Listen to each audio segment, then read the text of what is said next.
What's going on, everybody? Welcome back to my YouTube channel. Well, we have this question on the board which says, for all positive real numbers a, b, and c, we are to prove that the sum of the fractions a over b plus c, b over a plus c, and c over a plus b is at least 3 over 2. Well, our first step will be to say let x be equal to the left-hand side, which is a over b plus c, plus b over a plus c, plus c over a plus b. Now, we're going to say y is equal to, instead of writing a as a numerator this time, I'll be writing b, but the denominator will not change. So this is b plus c, plus, instead of writing b, I'll be writing c, all over, denominator remains the same, a plus c, plus, instead of writing c, I'll be writing a, all over, denominator, a plus b. Now, what about z? Z will be equal to, since I've already got a and b as a numerator here, this becomes c as a numerator. Remember, we're not going to be touching the denominator, so it's going to be the same. So this is b plus c, plus, now I've already got b and c, so this should be a as a numerator. So all over a plus c. Remember, we are not touching the denominator. It will remain the same. So plus, now I've already got a and c and a, so this should be b all over a plus b. So that's it. So our next step will be to add x plus y. So x plus y is going to be equal to, now if I'm adding x and y, you notice they've already got the same denominator. So we can only add the numerator, which is a plus b. So this is a plus b. The denominator remains the same. We're going to be using b plus c, plus, add the numerator, b plus c, all over, denominator is the same, so we're going to be writing that down, a plus c, now plus, now this is c plus a, or we can write it as a plus c, it's still the same thing, all over, the same denominator is a plus b. So that's it for x plus y. Now this time, let's add x plus z, so x plus z will be equal to, this is a plus c, all over, the same denominator is b plus c, plus, now we have b plus a, or we can write it as a plus b instead, all over, the same denominator is a plus c, right? Cool. So this is c plus b, or we can write it as b plus c, all over, so we have the same denominator as a plus b. So that is for x plus z. So what about adding y plus z? So let's add y plus z. So adding y plus z,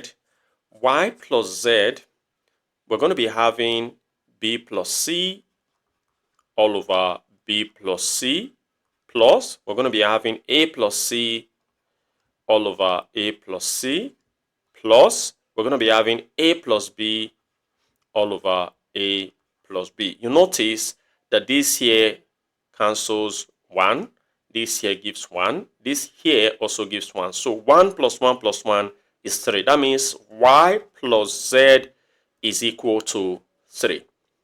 So in solving this type of question, we're going to be applying the AM-GM inequality. So that is a theorem we're going to be using to solve questions like this. So let's move forward and see how we go about that. So let's apply the AM-GM inequality. So apply the AM-GM inequality. So we're going to be applying this to this first one, which is x plus y. So AM, that is the arithmetic mean, means the sum of the terms. This is the first term, this is the second term, and this is the third term. So the sum of these terms is actually x plus y. So x plus y divided by the numbers of terms. There are actually 3 terms. So divide by 3. So that's the arithmetic mean. Is greater than or equal to the geometric mean. And what is the geometric mean? It is the nth root of their products. So the nth root, nth is the numbers of terms. So we said there are 3 terms. So this becomes cube root of the product of these terms. So the terms are a plus b over b plus c times B plus C over A plus C times A plus C over A plus B. Now notice that A plus B cancels this, B plus C cancels this, and A plus C cancels this. So we are left with 1. So the cube root of 1 is what? 1. So our x plus y is greater than or equal to 1. This is all over 3, so we don't forget. So we have x plus y to be greater than or equal to 3 when we cross multiply. So let's keep this. We can also call this equation 1 if we want. Let's also apply the AMGM inequality to x plus z, which is these other terms. So remember, this is our first term, this is our second term, and this is our third term. So applying the AMGM inequality to this, we're going to be having the sum of the terms, which is the arithmetic mean. The sum of the terms is usually x plus z. So write x plus z divide by the numbers of terms. Remember, the numbers of terms are 3. 1, 2, 3. So divide by 3 is greater than or equal to the geometric mean, which is the nth root of their product. The nth is the numbers of terms, that is cube roots of their product. So the product is A plus C over B plus C times A plus B over A plus C times B plus C all over A plus B. So that's it. So now notice that A plus C will cancel out A plus C, B plus C will cancel out B plus C, and A plus B will cancel out A plus B. In the end, we're going to be having 1 remaining inside of the cube root. So the cube root of 1 is 1. So our x plus z over 3 is greater than or equal to 1.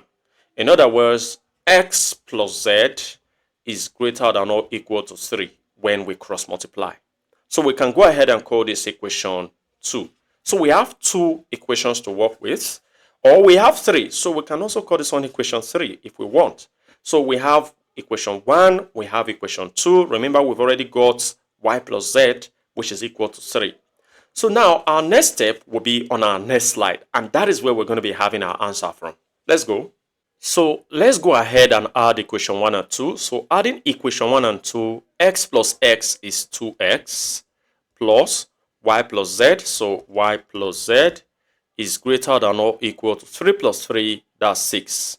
So this becomes 2x plus, now y plus z is what we have in equation 3. Look at it, y plus z.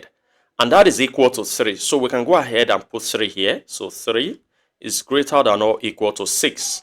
So this becomes 2x greater than or equal to 6. As we move plus 3 to the right, it becomes minus 3. So this becomes 2x greater than or equal to 3. And making x the subject, x will be greater than or equal to 3 over 2. Remember what x is? Let me show you.